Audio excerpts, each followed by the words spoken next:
A little, on the personal side, did it affect your relationship with your spouse? This Okay. entire journey. The reason for success was I got married very late in life. I see. So I could spend all my monies on building this collection. Okay. So we got married in 2002. Okay. So that was 10 years after I actually built this collection. And when I got married, the collection was already there. Perfect. And she was from the US, so she was the one who Okay. was helping me get the parts. Is that's why you married her? No, not really. Okay.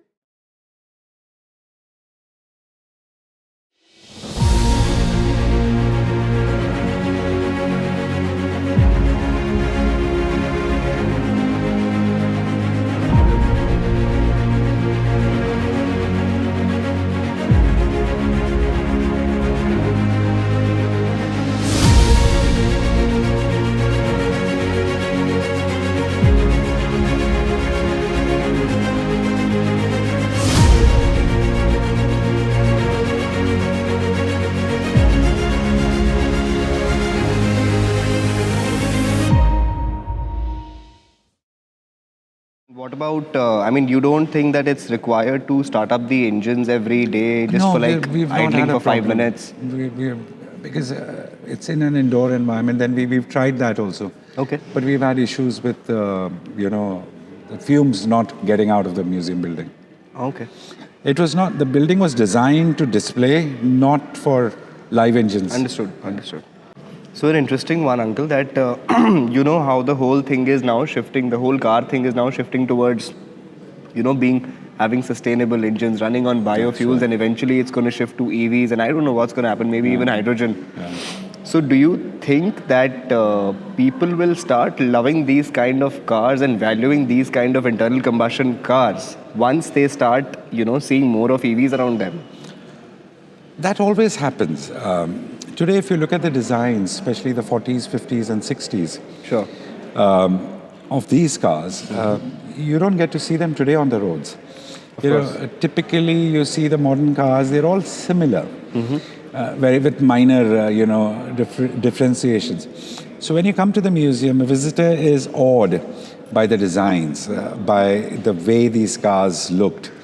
So that always happens. Now, as we progress towards EVs or even hydrogen or the latest technology cars, there will always, according to me, there'll always be that sense of how we have reached here.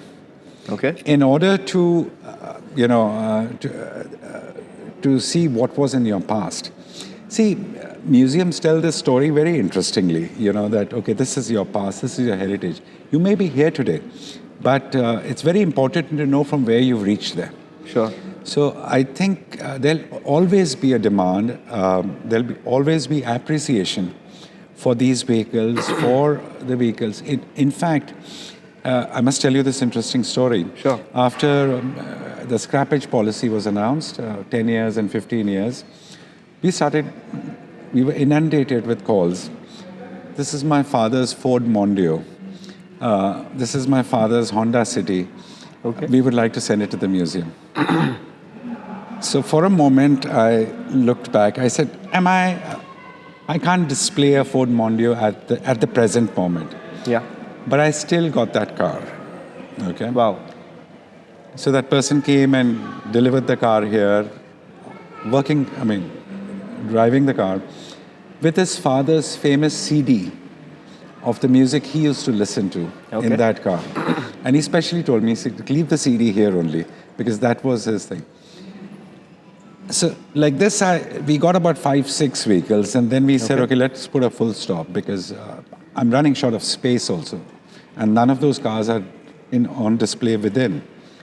What do I do with them? They may, in 30, 40 years, people may start appreciating these cars. Again, coming back to your question, because EVs would have taken over or modern cars would have taken over. So I'm planning to build a separate section outside the museum under a proper shed. Oh, lovely. In order to preserve these cars. Okay. So that tomorrow, as youngsters, we would, my children or your children, they would have seen these cars when they were young. So when they, with time, they would also like to go and see, okay, हमारे पास Honda City होती थी, या course. हमारे पास, Ford होती थी. So that's what. Because I think, Uncle, one thing, you know that the channel is called internal combustion. And the reason why the channel is called internal combustion, because I personally am a huge fan of the old school, pardon my language, but we call it 4 strokes, suck, squeeze, bang and blow. Yeah. So I personally, when I remember my expression when I drove the EV, it was only the G-forces which I could experience, but I was missing the sound of the engine so much, the vibrations so much, and all of that just seems to be disappearing now. It is. When I went to the US last year, I drove a Tesla there. It's a beautiful car. I mean, but it's not my type of a car. Likewise. Yeah. So yeah, I honestly don't know where the future is headed, which is why, anybody who asks me that, are you an EV fan or do you look forward to an EV? I straight up tell them that, listen, sustainability is one side. I look up to hydrogen simply because of the fact that at least the engine is there inside, at least you have some things moving inside the engine. Right. Although you have most of the iconic classics here, which have been, I'm sure, they were never the most fuel efficient engines, and they were never supposed to be fuel efficient engines back then. But now, you know how the whole noise of sustainability is going on. So, has the government ever raised any questions to these museums? None. Okay. I think for a museum, and the government realizes that things need to be preserved. Why are museums existing? Okay. So it's not just about cars. Any museum that you look at. Okay. So there are no questions. In fact, when I opened the museum, I got a grant from the government of 6 crores of rupees to open the transport museum. Wow. So they partly offset the cost of the construction of this building. That's something. That's something. So the government has a scheme, and let me just add this for your viewers. Sure. That if you want to set up a museum, they give you grants, non-returnable grants, to build a museum in the country of any subject. And the only thing is that you have to contribute minimum of 20% of the grant value. So in my case, although the total project cost was much beyond what they wanted. Of course. So 20% you have to give, and the balance. So in my case, just for an example, I got 6 crores from them. I had to put 1 crore 20. Okay. That would suffice. 80-20 ratio, that's what they call. Okay. Today the grant value in 1999 when I got the grant, 2009. My apologies. 2009 when I got the grant. The maximum limit was 6 crores of rupees. Okay. Now it is 10 crores of rupees. And you have to make sure that your museum, where the grant is used for, it runs for 33 years minimum. Wow. That's something. And if you don't mind me asking, what was the total value? What kind of money did you actually end up investing in totality for this museum? Okay, the total project cost was about 13 crores. Okay. Not including the cost of the exhibits, not including the land value. Okay. So it's just the building. Okay. Building with the finishings, air conditioning, and the works. And of course, the cars are not included. Cars are not included. Fair enough. So you mentioned that you had traveled to US and other countries also to really understand, what a museum really works like. So could you give me an understanding, or even all of us an understanding as to what is it? What are those few things that you were able to learn and grasp out of those museums abroad? Like probably, I remember just adding a little bit information here. I remember visiting Coventry. For 1 year I was in the UK and I visited Coventry, and there's a transport museum there also. And once I visited your museum here, the one that you've created, I could really feel that, finally I get to see a real museum. But I could not put it in so many words. So could you probably tell us that if there are those few things that you learned when you visited good museums abroad, what were those things that you were able to inculcate in this museum? Right. Okay, I'll just take you back for a second. Sure. The culture of going to museums in India had died down or was dead when I started thinking about a museum. And there's a reason for that. Typically, Indian museums were built by the government. They had their set rules and regulations. ये ऐसे display होएगा, ये ऐसे होएगा, ये ऐसे होएगा. Nobody thought that things are changing in the world. People are moving. The visitors' mindsets have changed. So if you continue living in the 60s of the definition that you have created for yourself, the museum would be any other museum, and you'd find people very. It'll be a boring museum, as I said, as I would put it. And when I spoke to a few people at that time, they said, "तू पागल हो गया, तू museum बना रहा है। India में कौन म्यूजियम आता ही नहीं है, कोई जाता ही नहीं है." Then I looked back. When we were younger, during school visits, we had to go to National Rail Museum, or we had to go to the National Museum, or we had to go to a couple of these museums. And if you go today, nothing has changed. Okay. Or until a few years back. Okay, today things are moving in the right direction. Nothing had changed. So that same display, if there was a sculpture that would have been there 20 years back also, it would have not moved from that place. The labeling of that sculpture was still 20 years old. Nothing had changed. So nothing had changed in Indian museums, and if it was the label, it was there for the last 20 years or 30 years. So when I visited museums abroad, I could see a shift in the approach of museums. Okay. And I came out with one definition.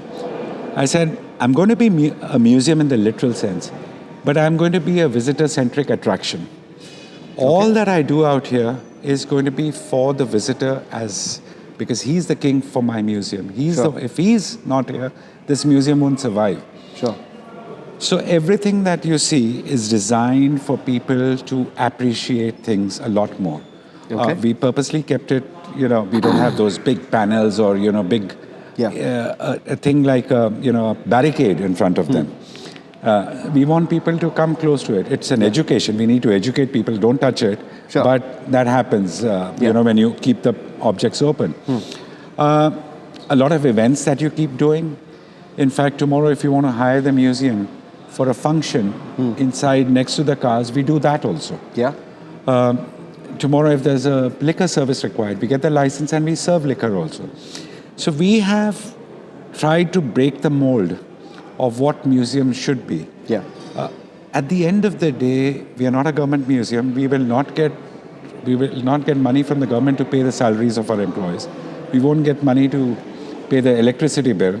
We have to earn that revenue ourselves. The museum has to earn it itself. And that's the only way to do this. Yeah. So whenever there are festivities, we have a lot of promotional events during the festive time. Whether it's Diwali, whether it's Christmas, whether it is Holi. Holi is one day which we are closed. But all the other days, Republic Day, Independence Day, we have a lot of events. Our own museum's anniversary day. So that's what keeps the news alive. That's what brings people back. And what we realize today, after 10 years, our biggest success is the visitors who've come here once and gone back, because they have been our mouthpieces and our ambassadors and talking to various other people that you guys must go there. So our actual business footfall has grown because of word of mouth publicity. I must say, Uncle, this is the 5th time I'm visiting the museum myself. Okay. And hats off to you, because every single time I've come here, of course, I've come with a different set of people. Once I came with family, then 3 times, the remaining 3 times, minus the 5th time today, we've come with, all of us, we actually happen to be parts of different car communities, like different car enthusiasts groups. So once we came with a bunch of 50 people, the entire parking lot was clogged with car enthusiasts. Second time we came with another group, third time we came with another group. Right. So I still remember how, it was a jaw-dropping experience for us, and mostly for people who have, probably started and just seen cars like Swifts and all the modern day internal combustion engines, but never even thought about that यार ये गाड़ियाँ होती थी actually. Because as you know, majority of the young generation today, minus myself, although I am young, but I do appreciate the beauty that you have here because of obvious reasons. But majority of the people today, it's all become a thing about numbers. इसकी BHP कितनी है? What's the BHP? What's the power output? What's the 0 to 100? What are the torque figures? What is this? What are the aerodynamic numbers? What's the drag coefficient? This, that. What is a quarter mile and all those things? People have really, forgotten about the, how should I put it? Probably they've forgotten about the sexiness of, when a car used to just, if, as simply as I can put it, just imagine in today's, when you go for a car meet, just imagine one of these rolling past you. People then, they just have not understood the beauty of genuine, cars, I would say. And I think for that reason, I feel people must come here and they should really experience the might of automobiles, what automobiles actually used to be, where it all started. What was the true essence of cars? See, it's very personal. Yeah. I also am not a very technical guy, okay? I'm not a automotive engineer. I'm not, I've never delved into greater depths. Of course, I know इसमें V8 लगा हुआ है, इसमें 6 लगा हुआ है. वो basics मालूम है मेरे को. But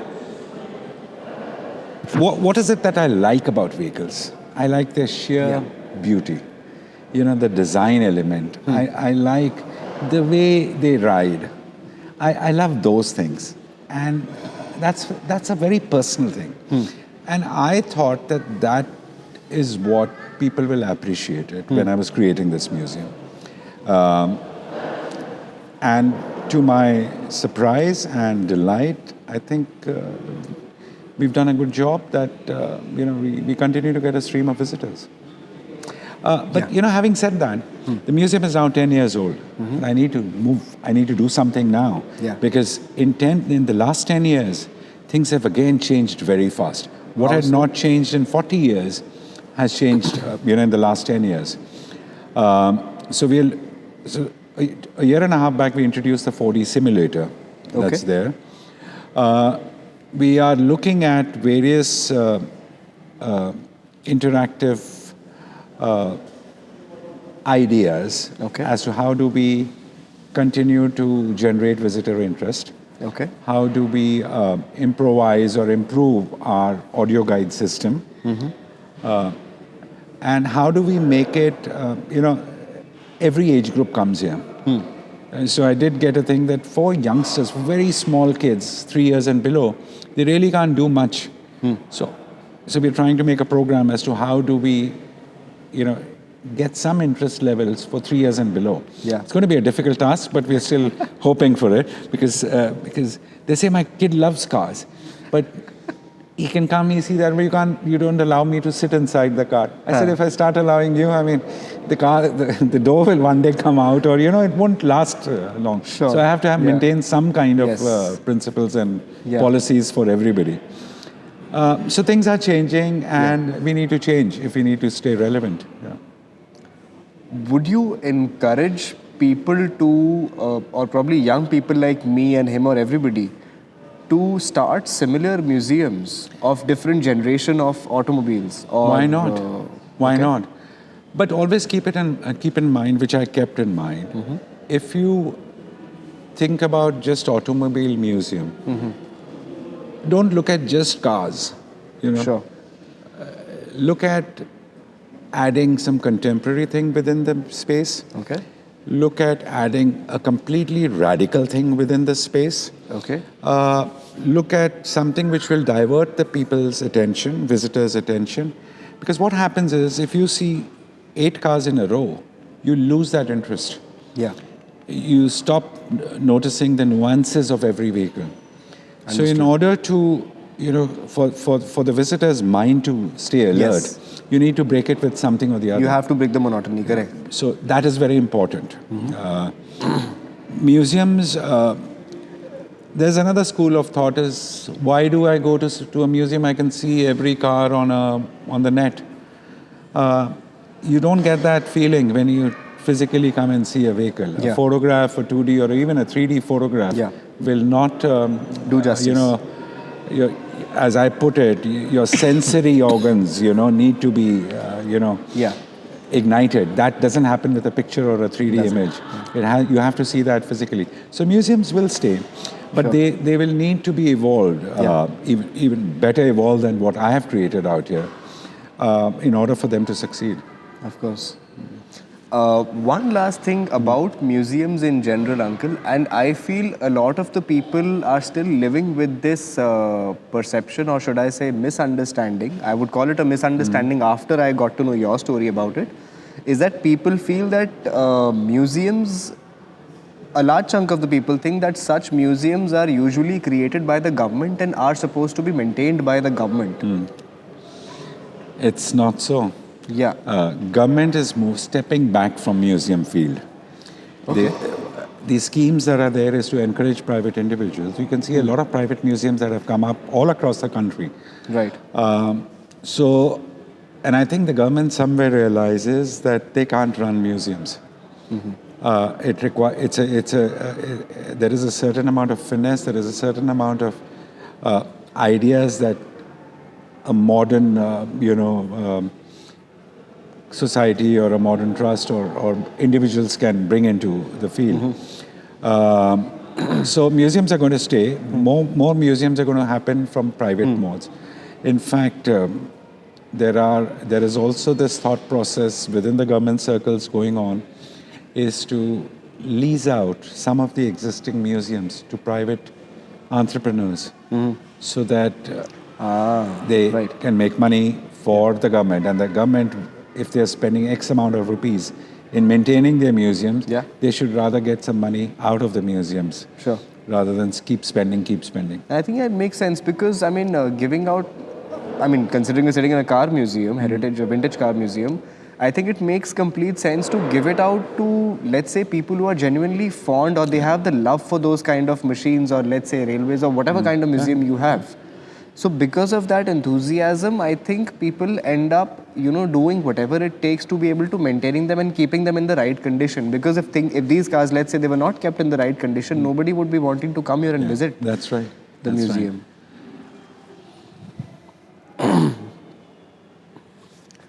Something about the Statesman vintage car rally, Uncle. I recently happened to have visited the Statesman rally, thanks to, again, Mr. Jatti Uncle. He had, allowed access to all of us there. So you never thought of participating? No, I participated before the museum. I was a participant every year. Now, after the museum, you After stopped the doing it? museum, this day was clashing with a 500 people event at the museum. I've gone with others, but not physically taken the cars out. I think I've had my fill driving them, but now my kick, as they say, or my thing is that I want to see more and more people at the museum, and I spend just Sundays here. And Statesman is on a Sunday. Yeah. So it becomes very difficult for me to actually move away from the museum on a Sunday. But I'm sure one of the Sundays, you could pull out time and probably participate. Because, in general, just thinking, I might be wrong, that, even that might just be able to help you to bring more footfall here, because Statesman is, I think, covered pretty well. No, it has been covered pretty well. We have had one of the Statesmen drive here also. Okay. We have had Heritage Motoring Club of India drives here 2 or 3 times. Okay. We have a lot of biker groups that come on Sundays. Of course.